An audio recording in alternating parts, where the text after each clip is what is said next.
안녕하세요. 절대값TV의 명품 PD 한PD입니다. 자, 오늘 시간은 전국이 규제다, 판이 바뀌고 있다, 패러다임 시프트도 바뀌고 있다. 자, 이런 주제를 가지고 한번 이야기를 해보겠습니다.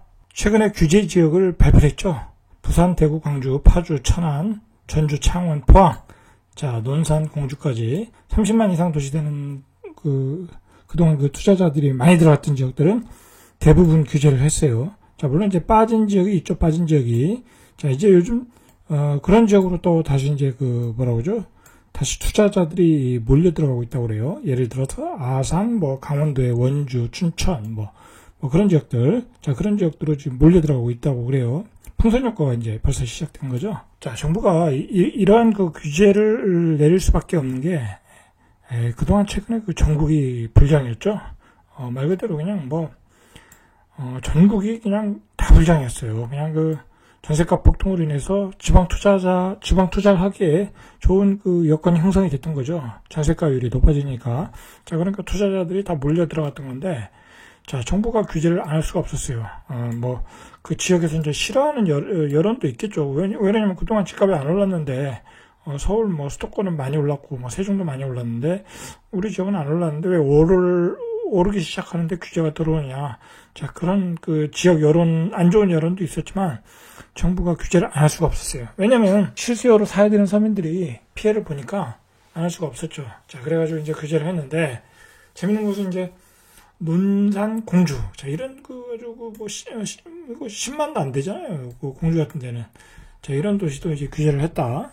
이 현상을 보면은, 집값이 안 오르는 지역이 집값이 많이 오르니까 그 지역의 여론이 나쁘진 않아요. 그런 거 가지고 30만 이하의 도시, 30만 이상 되는 도시, 자, 그런 지역들은 자가보유율이 높은 지역이니까 자기 집값이 오르니까 좋겠죠.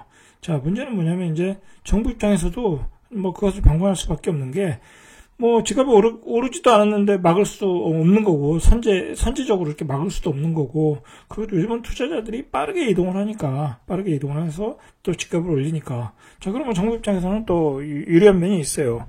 집값이 올라가면 그 지지율이 상승하게끔 돼 있어요. 자, 그리고 또 문제는 뭐냐면, 투자자들이 많이 들어갔다 나오잖아요.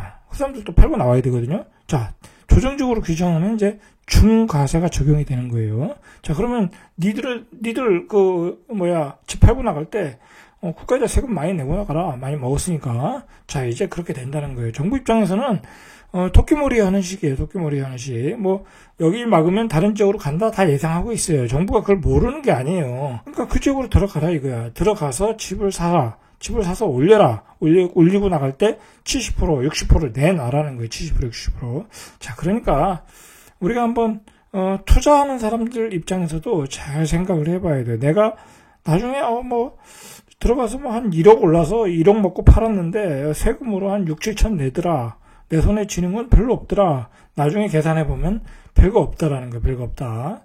그냥 똘똘한 한 채 가지고 있는 것만도 못하다라는 거예요. 똘똘한 한 채 가지고 있는 것만도. 결국은 이런 규제라는 게 뭐냐면 이게 신문에서 나온 이 두더지를 잡는 거예요. 두더지. 그 지역에 투자 세력이 들어가서 집값을 띄우면 그 두더지를 잡고, 그럼 다른 두더지가 또 나온다는 거예요. 나온다. 자, 요즘은 이제 시장이 그렇게 움직이고 있어요. 벌써 이제 비규제 지역이 어딘가 다음 투자처를 찾는 좀 그런 기사들이 많이 나오더라고요. 자, 이런 지역들이 또 이렇게 벌써 움직이는 지역이 있다고 그래요. 아산은 요즘 이따 이제 제가 보겠지만, 벌써 2, 3주 전에 많이 들어갔어요. 많이 들어갔어. 미리 정보를 알고 들어갔는지, 아니면 이 지역은, 규제가 안 될 것이다 라고 예상을 하고 들어간 것 같아요. 제가 보면. 천안은 규제가 될 거라는 걸 다 예상을 했는데, 아산은 안 될 것이다. 충분히 그렇게 생각할 수 있죠. 투자자 입장에서는. 자, 춘천도 마찬가지고, 원주도 그렇고. 자, 이런 쪽으로 벌써 투자자들이 움직이고 있다. 자, 근데 문제가 뭐냐면, 이게, 생각을 해보세요. 투자자들은 미리 들어가는 거예요, 미리. 벌써 이제, 규제 지역이 발표하고, 이제 비규제 지역이 남았다고 하면, 지금 들어가면 벌써 집값이 3천에서 5천 막 올라가고 있지 않습니까? 자, 그러면 늦는다는 거예요. 벌써 들어간 사람이 들어오는 투자자한테 넘겨주고 나가는 거예요, 나가는 거. 자, 요즘의 투자의 패턴은 그런 거예요. 그러니까 2진, 3진으로 가면 별로 먹을 게 없다. 왜 그러냐면 내가 2진, 3진으로 들어갔는데, 자, 또 뜨거워질 거 아니에요?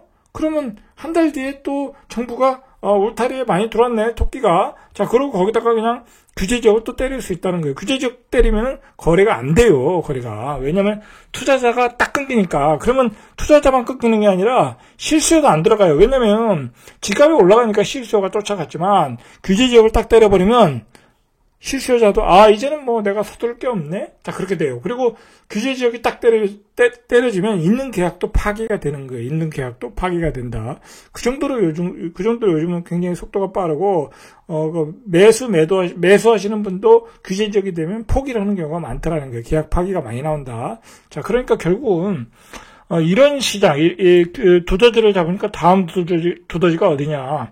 자, 이런 것들은 이게 선수들의 먼 게임이에요. 그 부동산을 가지고 투자하는 전업 투자자들의 먼 게임. 자, 그러니까 디니즌 초보자들, 중급, 그런 사람들은 들어가봤자 먹을 것도 없다는 거예요. 그리고 최근에 좀 심각한 게 뭐냐면, 자, 한번 보시면, 자, 이게 그 천안 아산이죠. 아산 장제리 YCT하고 그 다음에 명암리, 삼성, 트라펠리스.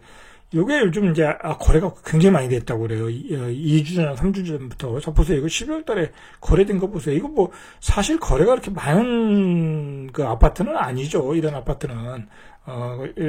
중소도시니까 한 달에 한두 개, 그 정도 돼야 많이 된 이제 지역인데, 이거 다 투자자가 들어온 거예요. 자, 투자자가 들어왔는데, 자, 문제는 뭐냐면, 자, 이게 투자자들이 가격을 올리는 거잖아요. 실수요가 올리는 게 아니라 전세값이 세니까 투자자들이 갭으로 들어온 거예요. 그러면 또 투자자가 들어와서 가격을 올린단 말이에요. 그러면 그 마지막에 들어온 투자자는 그걸 실수요자한테 넘겨주고 나가야 되는 거예요. 근데 중요한 거는 아산 같은 경우에는 아산 천안 같은 경우는 굉장히 공급량이 많아요. 공급량이 많은 지역이에요. 여기는 토지가 아파트를 질 땅도 많고 최근에 그 호반 베르디움에서 갈매리에 한 3천 가구 공급하잖아요. 그리고 저쪽 어디야? 그 청상동 앞에 그쪽에도 또 몇천 가구 공급하고 공급이 수십간에 나오는 지역이에요. 그러니까 공급이 많이 나오면 새 아파트가 많이 나오잖아요. 그러면 새 아파트 그 아파트로 가죠. 그리고 나중에 시장이 차가워질 때는 이런 지역은 또 프리미엄이 떨어져요. 급격하게 떨어진다.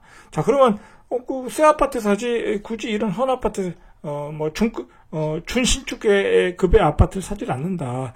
시간이 지나면 떨어질 수밖에 없다라는 거예요. 그러니까 뒤늦게 들어간 투자자는 손해를 볼 수 있다라는 거예요. 손해를 볼 수 있다. 자, 그런 점들을 조심해야 돼요. 이렇게 투자자끼리 주고받는 것은 다 거품이다. 그렇게 생각하셔야 돼요. 자, 그렇게 생각하시고 나중에 뒷감당이 안 되면 사시면 안 돼요. 그리고 빠르게 치고 나오지 않으면 안 된다는 거예요. 그리고 지금 시기에 거의 부동산이라는 것은 말 그대로 몇 억짜리 거래이기 때문에 이게 쉽게 거래가 되지 않아요. 어떤 바람이 불지 않으면 쉽게 거래가 되지 않는다. 그러면 이렇게 바람이 불 때 팔아야 되는데 또 어떻게 바람이 또 부냐 이거예요. 이런 지역에 또 언제 또 몇 년 있다 바람이 불지 어떻게 아냐. 자, 이 말이죠. 최근에 이제 전국이 불장이 되면서 문제가 됐던 게 뭐냐면 각 강력도시의 그 상급의 아파트들이 다 10억이 넘고 12억이 넘고 막 그러지 않습니까? 그런 뉴스가 나오지 않습니까? 자, 이제 그러한 지방의 집값들이 이 가격이 등치가 커지다 보니까 자, 그걸 팔고 다시 서울로 올라온다는 거예요. 서울에 이제 상급지를 찾으러 올라오는 거죠. 이제 서울과 그리고 지방의 아파트의 갭이 좁아진 거죠. 요즘 세종은 말할 것도 없지만 대전, 광주, 대구, 부산 보세요. 광주도 이제 웬만한 건 다 6억이에요. 6억. 그리고 부산도 좋은 거는 한 10억 넘지 않습니까? 그러면 그거 팔고 또 서울로 올라온다는 거예요. 자, 이제 그 가격이 레벨업이 됐다는 얘기는 이제 서울의 수도권의 상급지 아파트들의 가격들이 올라갈 가능성이 있다. 물론 세종도 포함해서 세종 같은 지역도 이제 거의 이제 서울 수도권 세종 이제 그런 말 있지 않습니까? 이제 앞으로 투자를 하면 자, 그런 지역으로 이제 몰려 들어오는 거예요. 가격이 돈들이 몰려 들어올 수밖에 없는 상황이다. 이제 그 돈들이 서울로 회군한다. 자, 이제 서울 수도권으로 회군한다. 자, 이제 그런 말이 나오기 시작하는 거예요. 자, 이게 왜 그러냐면 이제 모든 지역이 규제 지역이 때렸으니까 이제 투자할 만한 지역들 진짜 그 입지가 좋고 일자리가 많고 뭐 그런 지역들은 이제 때리지 않았습니까? 이제 중소도시도 때린 상황이니까. 자, 그렇다면 이제 모두가 동등한 조건이라면 입지가 좋고 앞으로 발전 가능성이 있는 지역으로 돈은 몰릴 수밖에 없다. 유동성이 몰릴 수밖에 없다. 자, 그런 지역이 이제 바로 실수요가 많고 공급량이 또 부족하고 일자리가 증가하고 도시가 발전할 가능성이 있는 지역으로 다시 돈들은 등치를 커가지고 그동안 등치를 또 많이 커가지고 왔으니까 그 돈들이 또 한꺼번에 몰리다 보면 어떤 그 유동성에 의해서 이런 지역들의 집값은 또 한번 레벨업 할 수도 있다는 얘기죠. 자, 이런 그 두더지 잡기 게임이 왜 요즘 최근에 이렇게 극성을 부리냐? 이게 집이 단타 상품이 돼버렸어요. 단타. 집을 단타로 취급받는 거예요. 자, 이거 예전에는 없었던 건데 그냥 뭐 요즘 그 법인도 만들어지고 그리고 시장에 투자층이 너무 많아졌어요. 뭐 온 국민이 다 투자자예요. 뭐 주변에 보니까 뭐 공무원도 갭 투자하고 뭐 말이 아니에요. 이게 보니까 그냥 투자층이 너무 많아졌다. 뭐 지금 뭐 부동산 강의도 온라인으로 하지 않습니까? 온라인으로. 자, 그런 시대예요. 그런 시대. 자, 그러니까 예전에 그 부동산 투자하는 시절과는 다르다. 지금은 너무나 투자층이 많아져가지고 자, 그 그룹들이 또 그런 투자층 중에서 또 많은 수익을 낸 사람들이 또 강의를 하지 않습니까? 자, 그런 사람들이 주로 하는 게 또 단타예요. 단타. 자, 부동산이 이게 주식처럼 단타를 취급받는 상품이 되어버렸어요. 그리고 뭐 그렇다고 지방에 있는 아파트들 길게 보유해봤자 또 가치가 없는 아파트들을 또 뭐 오래 보유할 필요도 없고, 또한 투자층이 많아지다 보니까, 먼저 들어가 있으면 다른 투자층이 또 들어올 걸 아니까, 또 미리 들어가서 선점하고, 자, 그런, 끊어치기를 하고 있다라는 거예요. 자, 근데 그것이 문제는 뭐냐면, 그래봤자 다 세금 내는 거예요. 자, 규제적 대리여서 중과세 맞으면 60%, 70% 내야 돼요. 그리고 또 거래세 들어가죠. 뭐 그러다 보면 사실 남는 게 없어요. 남는 게 다 정부에다 세금 바치는 거예요. 정부에다가. 자, 그러니까 정부 입장에서는 토끼몰이 하는 거예요. 들어와서 취득세, 등록세 내줘. 중과세, 양도세 내줘. 정부 입장에서는 얼마나 고맙겠어요. 그리고 지방경제 살려줘. 그리고 또 지갑이 올라가면 또 분양이 되잖아요. 그러니까 어떻게 보면 정부는 그 투자층을 욕하지만 정부 입장에서는 투자자들은 애국자. 어떻게 보면 애국자예요. 이거는 좀 궤변이긴 한데 그런 역할을 하고 있다라는 거예요. 그리고 요즘은 또 세금도 정부가 이게 재정 확대를 하다 보니까 재원이 없어요. 정말 재원이 부족하단 말이에요. 코로나 바이러스 때문에 또 재난지원금 나가야 되고. 그러니까 정부 입장에서는 얼마나 고맙겠어요. 뭐 취득세, 양도세 다 내준다는데. 자, 그러니까 정부 입장에서는 투자자들 막 지방 가서 투자를 적극 장려하는 건 아니지만 방관할 수밖에 없는 거예요. 그리고 막을 필요도 없고 토끼들이 들어와서 그냥 다 뜯어 먹으라 이거예요. 그리고 울타리 딱 가다 놓고 먹고 나서 나갈 때는 돈 내라 이거예요. 정부 입장에서는. 자, 결국은 예를 들어서 막 지방에 가서 이렇게 개수를 막 한없이 늘리시는 분들이 있어요. 지금 투자하시는데. 자, 결국은 배부른 돼지가 될 수밖에 없어요. 배부른 돼지. 자, 돼지가 배부르면 어떻게 되겠어요? 뭐 그거 그냥 도살장으로 가는 거예요. 도살장으로. 자, 생각을 해보세요. 여기서 중요한 얘기인데 여러분 생각해보세요. 내가 막 집을 샀는데 뭐 자금의 여유가 많으신 분들은 상관없어요. 막 개수 늘려서 나중에 세금 내면 되니까. 자, 그런 분들은 상관없는데, 자, 문제는 어떤 분들이냐면, 자금의 여유가 없이 빡빡하게 개수를 막 늘리는 거야. 막 집을 사면 장기 투자하면 또 올라간다니까. 자, 그렇게 샀는데, 규제지역 딱 때리니까 양도세 때문에 팔지도 못해. 그런데 또, 자기 스스로 위안을 하는 거야. 가지고 있으면 뭐 그냥 앞으로 또 계속 올라가니까. 자, 문제는 자기가 산 게 자기 돈으로 다 산 게 아니라 전세 갭으로 샀잖아요. 그 전세는 부채. 자, 그런데 지방 같은 경우에는 새 아파트를 딱 공급을 해버리면 그 가격이, 전세 가격이 급격하게 떨어지는 경우가 있어요. 자, 그러면 그때 어떻게 할 거냐 이거예요. 그 답이 어떻게 메꾸냐 이거예요. 자, 그때 다 경매로 날아가는 거예요. 자, 결국은 배부른 돼지가 될 수 있다. 자, 조심하셔야 돼요. 자꾸 개수 누르시는 분들 조심하셔야 된다는 거예요. 요즘 집을 가지고 단타 치고 막 지방 투자자가 극성을 부리다 보니까 아주 정도를 벗어나는 경우가 많아요. 자, 그리고 여러분 생각해 보세요.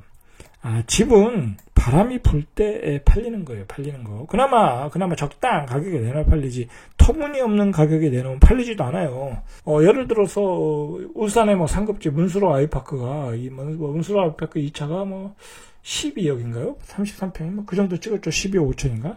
자, 예를 들어서 12억 5천까지 찍었단 말이에요. 예전에 한 2년 전에 한 5억 5천 뭐 그랬죠. 그러니까 2배가 더 올랐어요. 근데 자, 중요한 거는 과연 12억 5천에 울산 장이 얼마나 좋았어요. 자, 12억 5천에 팔린 개수가 몇 개냐 이거예요. 몇 개냐.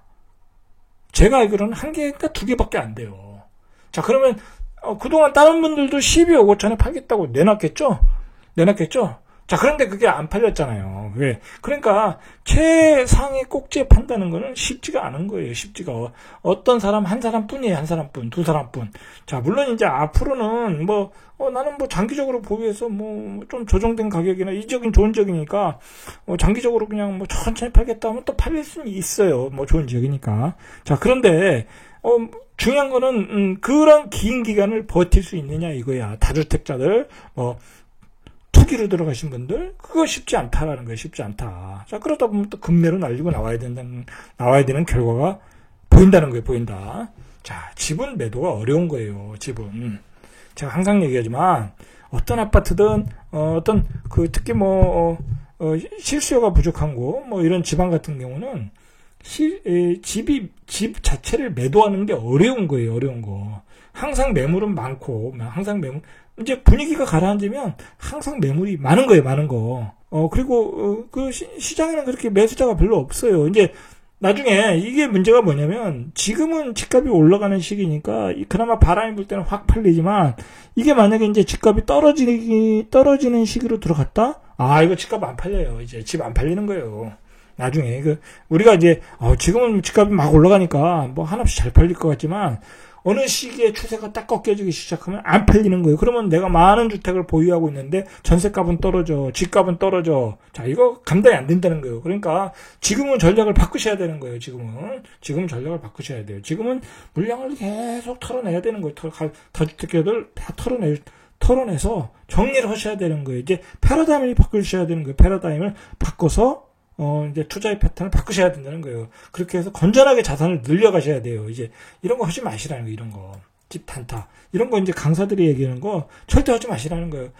해봤자 나한테 득도 안 되고, 그리고 지나치게 많은 단타는 정부의 뭐랄까요? 그 목표물이 되는 거예요. 그런 사람들 나중에 투기 세력으로 다 잡아가지고 정당하게 세금을 냈다면 상관없지만 어쨌든 불미스러운 요소가 될 수 있는 거예요. 중요한 거는 지금은 물량을 다 이렇게 털어내는 시기지, 개수를 늘려서 배부른 돼지가 되는 시기가 아니다라는 거예요. 자, 제가 이제 이번 규제를 통해서 이제 하고 싶은 얘기는 뭐냐면, 자, 이제 어떤 투자, 자산의 증가에서도 패러다임 시프트가 왔다. 자, 예전에 이제 상승의 초반기에는 이렇게 개수를 늘리고 빠르게 매매하는 것도 하나의 방법일 수는 있었어요. 자, 그런데 지금은 상승의 어떤 말미다, 말미. 자, 말미에서는 조심하셔야 된다는 거, 조심해야 된다. 자, 그리고 이제 정부가 모든 규제로 다 막아놨다. 자, 그리고 이제는 나의 수익률을 한번 챙겨보셔야 돼. 챙기셔야 되는 거예요. 자, 그러면 내가 얼마를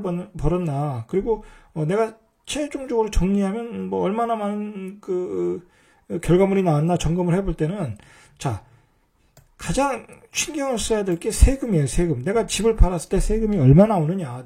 아무리 내가 집이 한 5채 있어. 투기과열지구, 조정지구에. 그걸 5채 있으면 뭐냐 이거요. 정부한테 70%씩 세금을 내야 되는데, 그거 의미가 없다라는 거예요. 의미가 없다.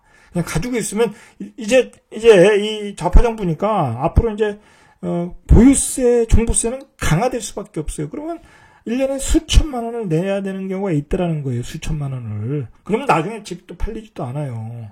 자, 이게 문제라는 거예요. 그러니까 내가 세금을 가장 적게 낼 수만 있다면, 비과세로 내면 가장 좋겠지만, 자, 그렇다면 물량을 줄여나가는 게 방법이다. 자, 그렇게 줄여나가고 자기가 살 집, 좋은 집으로 이사를 가시는 게 장기 플랜으로 맞는 거다. 그리고 또 하나의 투자 상품, 투자로서 하나 가지고 있다. 그런 거 또 좋은 지역 하나 골라가고, 또 그렇게 해서 포트폴리오를 정리하는 게 가장 좋다. 그러니까 지금은 가장 좋은 상품, 자기가 주거할 수 있는 가장 주거하는 곳을 가장 좋은 지역으로 이사 가는 게 가장 좋은 방법이다. 자, 이제 그렇게 보시면 돼요. 이제 개수를 늘리는 방식으로 어떤 과거의 방식으로 자산을 늘리는 방법은 안 맞는다. 이제 정부가 모든 규제 지역을 다 때렸고 세금을 강화하는 시점이기 때문에. 자, 그리고 이제 2021년도는 이제 보통 이제 정권가에서 얘기할 때 골디락스라고 해요. 골디락스. 이게 이제 어떤 동화책에서 나오는 얘기인데, 뜨겁지도 않고 차갑지도 않고 그 미적지근한 그 골디락스라고 그래요. 자, 그런 시기가 2021년이라고 그래요. 그가 경제가 뜨겁지도 않고 차갑지도 않고 그냥 조금씩 좋아지는데 시장의 유동성은 풍부한 시기라는 거예요. 자, 그런 시기가 왔다. 자, 그런 시기가 왔다는 거예요, 지금. 자, 그런 시기에 가장 그 자산을 늘리기가 좋은 시기라고 그래요. 이런 시기가. 자, 그런 시기에 우리가 지금은 이제 포트폴리오를 정리를 해야 돼요. 이제 문제가 뭐냐면 막 전국적으로 그냥 다 오르다 보니까 입지가 좋고 가치가 있고 없고, 입지가 좋고 나쁘고 가치가 있고 없고를 떠나서 그냥 투자자끼리의 어떤 그 거래, 치고받고 하다 보니까 뭐 그러한 패턴으로 거래가다 보니까 이게 나중에 후유증이 크단 말이에요. 이제 그런 패턴은 이제 안 맞는다. 앞으로는 이런 그 정부의 그 세금 강화 정책, 뭐 기타 규제들 때문에 안 맞는다는 거예요. 자, 그러니까 이제는 그 실수요가 많고 앞으로 도시의 발전 가능성이 많고 공급량이 부족하고, 제가 이제 어느 지역이라는 것은 제가 이제 제 블로그에 이야기를 했죠. 자, 그런 지역으로 이제 개수를 줄여서 포트폴리오를 조정하는 그런 패러다임 시프트를 해야 된다. 자, 제가 말씀드리자고 하는 건 바로 그런 겁니다. 자, 오늘은 여기까지. 이상 절대값 TV의 명품 PD 한 PD였습니다.